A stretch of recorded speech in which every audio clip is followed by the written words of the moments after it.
السبت 29/7/2003. بنحب إن شاء الله نتحدث عن ظهور السيد قائد قوات الدعم السريع السيد الفريق أول محمد حمدان دغلو. السيد الفريق أول محمد حمدان دغلو بالأمس، وهو بالنسبة لنا نحن في الميدان هو ظاهر يعني بحمد الله وفضله يوميا معنا عبر التنسيق للعمليات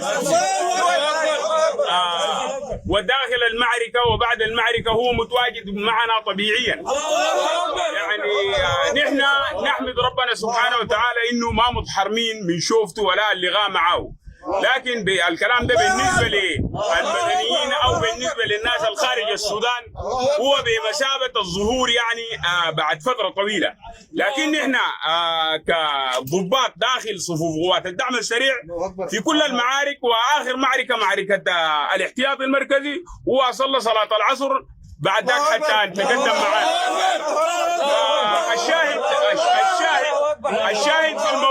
الشاهد في الموضوع انه السيد الفريق اول محمد حمدان دغلو لم يبارح الخطوط الاماميه منذ بدء المعارك الى يومنا هذا، لكن هنالك بعض المطبلاتيه في الميديا واشباه الرجال كما ندعوهم دائما ما يتفوهون ويتحدثون بالكذب ويعكسون للشعب السوداني والمواطن المغلوب على امره معلومات ليس لها اساس من الصحه. القائد لم يبارح الصفوف الاماميه مع جيشه ولا لحظه، والشاهد على ذلك نحن في المعارك دائما ما يكون معنا وفي الخطوط الاماميه.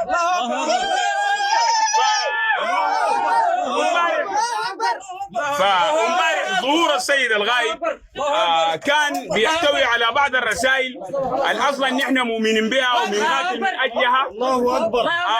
الرساله الاولى هي الاعتذار للشعب السوداني، كلنا نعتذر للشعب السوداني لنشوب هذه الحرب.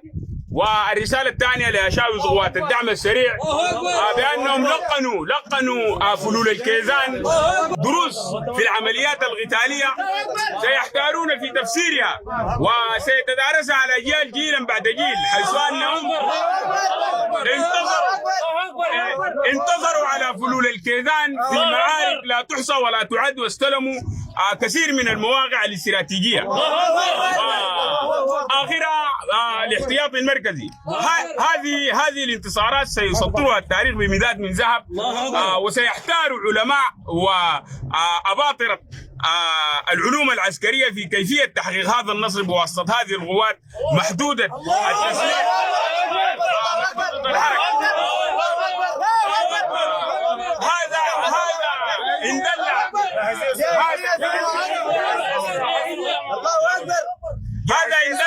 هذا إن دل إنما يدل على شراسة وقوة أشاوس قوات الدعم السريع واستبسالهم ورجولتهم التي لا يمكن لأحد أن يصل في يوم من الأيام من جيوش العالم لها. وأيضا من رسائل السيد الغائب بأن له عصاتين، عصا في الفلول والكيزان وعصا في المتفلتين. وايضا هذه رسالتنا باننا لا يوجد فينا حرامي ولا يوجد فينا من ينتهي.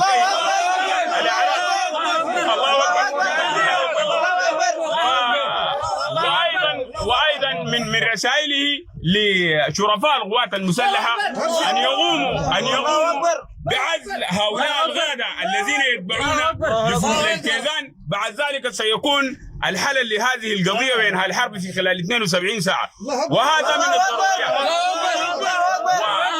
وهذا من الضروريات، لأن غادة الجيش كما نعلم، أنا كنت داخل صفوف الجيش، غادة الجيش كلهم بلا فرد هم يتبعون لفلول الكيزان وينفذون أجندة خارجية لأناس مدنيين يريدون أن يوطدوا مصالحهم وأن يحكموا هذه البلد ولو على رقاب شعب.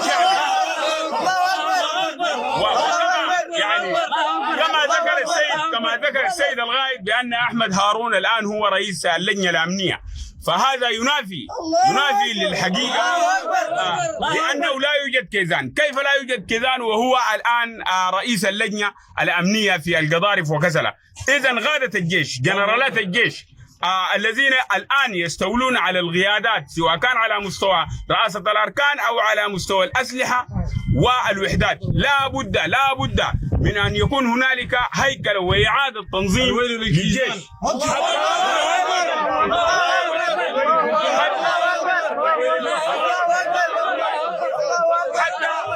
حتى يكون جيش ذو عقيدة حيادية، ولا ليس له وجود في السياسة، ولا يدعم أحد ولا يدعم قبيلة ولا يدعم توجه أيديولوجي معين. هو جيش يخص السودان فقط، وهذا ما نحن نريده.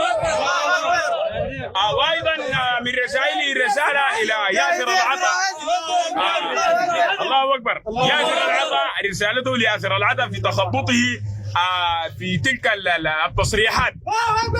والله تصريحات لا تشبه غاية. وانت الان يا ياسر العطا مشكلتك اشكاليتك داخل السودان انت ما حليتها عشان تمشي للجيش الكيني.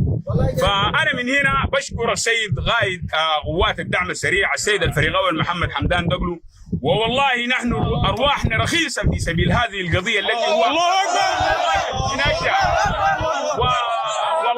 والله نحن من هنا نبعث له رساله، والله باننا لن نتخاذل ولن نرجع ولن نحيد ولن نتوانى عن هذه القضية حتى تتحقق القضية التي يدعو من أجلها.